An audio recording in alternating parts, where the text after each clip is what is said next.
শূন্য, হ্যাঁ, তখন কে আছে? নিরধস্য অনুশয়নম আত্মনঃ সহস্রী। ভগবান শ্রীকৃষ্ণ নিজ মুখে বলছেন, অহমে বাসমে বাদ্যে নান্যজ্জ সদসঃ পরম পশ্চাদহং যদিতচ্চ যোগীশ্বরে সূক্ষ্মঃ। প্রলয়ের অন্তে যেটা অবশিষ্ট থাকে শুধু আমিই থাকি, আর কিছু থাকে না। আবার সৃষ্টির পূর্বে শুধু আমিই থাকি, আর কিছু থাকে না।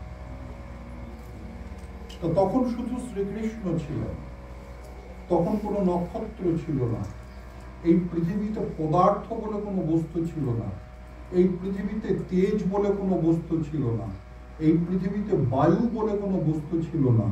এই যে ক্ষিতি, অপ, তেজ, মরুত, বম, এই যে পঞ্চ মহাভূত, যার থেকে আর সমস্ত কিছু সৃষ্টি হয়েছে, তার কোনো কিছু অস্তিত্ব ছিল না।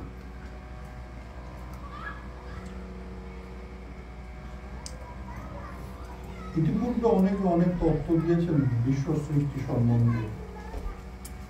লেটেস্ট হচ্ছে ডক্টর স্টিফেন হকিং, তিনি বিগ ব্যাং থিওরি দিয়েছেন। কি না, ব্ল্যাক হোলের বিস্ফোরণ থেকে জগৎ সৃষ্টি হয়েছে।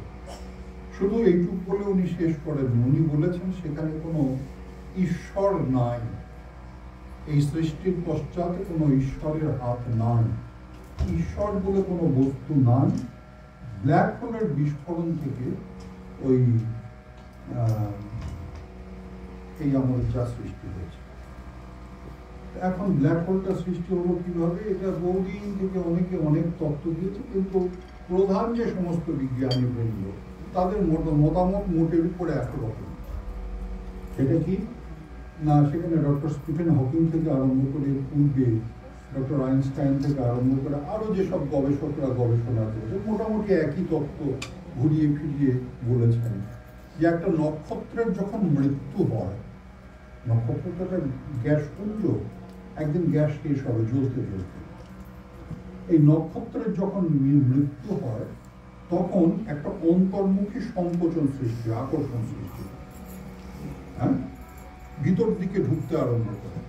তার কেন্দ্রীয় আকর্ষণ এত তীব্র হয়ে যায়, ধরুন এই পৃথিবীটা সংকুচিত হয়ে একটা টেনিস বলের মতো হয়।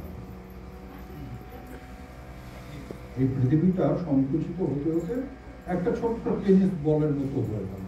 আকৃতিটা ছোট, কিন্তু তার ভর কিন্তু পৃথিবীর সমানই থাকবে, কারণ সমস্ত মেটেরিয়াল তার মধ্যে আছে। এবার যখন সে এইভাবে যখন আকর্ষণ করতে থাকবে, আকর্ষণী শক্তি যখন এমন একটা জায়গায় যাবে, তখন সে আশপাশের আরো নক্ষত্রকে আকর্ষণ করতে আরম্ভ করবে, তার শক্তি আরো বাড়বে, আরো বড় হবে, আরো আকর্ষণ করতে থাকবে। এই করতে করতে করতে করতে কোটি কোটি নক্ষত্রকে আকর্ষণ করে এমন একটা শক্তি সৃষ্টি হয়, যেটাকে ব্ল্যাক হোল বলে, যেখান থেকে ওই তার আলো পর্যন্ত নির্গত হতে পারে না, আলো পর্যন্ত নিজেকে শুষে ভেতরে ঢুকিয়ে নেয়। এই হচ্ছে ব্ল্যাক হোল। যদি ফিজিক্সের কেউ থাকে, কেউ কি আছেন নাকি ফিজিক্সের? কেউ আছেন? ফিজিক্সের কেউ আছেন? জ্ঞানী অধ্যাপক, শিক্ষক কেউ? আরে কাজে বলুন না, পড়াশোনা করছেন এমন কেউ আছেন? এই বিষয়ে পড়াশোনা করেছেন বা করছেন কেউ আছেন? আছেন না? আমি ঠিক বলেছি?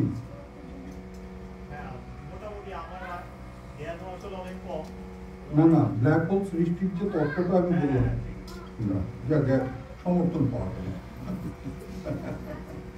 না। আমাদের সাধারণ মানুষের মধ্যে একটা স্বাভাবিক সংকোচ কাজ করে। এই যে উনি হাত তুললেন, এটা যথেষ্ট সাহসের কাজ। হ্যাঁ, সাধারণ মানুষ নিজেকে গুটিয়ে রাখতে চায়। হয়তো অধ্যাপক আছেন, উনি নিজেকে প্রকাশ করছেন। এটাই তথ্য। অধ্যাপক থাকলেও আমি জানতাম উনিও বলতেন আপনি ঠিক বলছেন, কারণ আমি নিজের থেকে বলছি না, আমি যা বলি শুনে বলি না, নিজে চোখে না পড়লে আমি এটা বলি না। আমার বাবা আমাকে শিক্ষা দিয়েছেন, তুমি যা প্রমাণ দিতে পারবে সেটাই বলবে, নয়তো কোন দিকে দেখাবে। বাবা প্রতিনিয়ত এটা বলবে, যা বলবে যেন প্রমাণ তোমার মাথায় থাকে, কেউ যদি চ্যালেঞ্জ করে তুমি প্রমাণ দিতে পারো।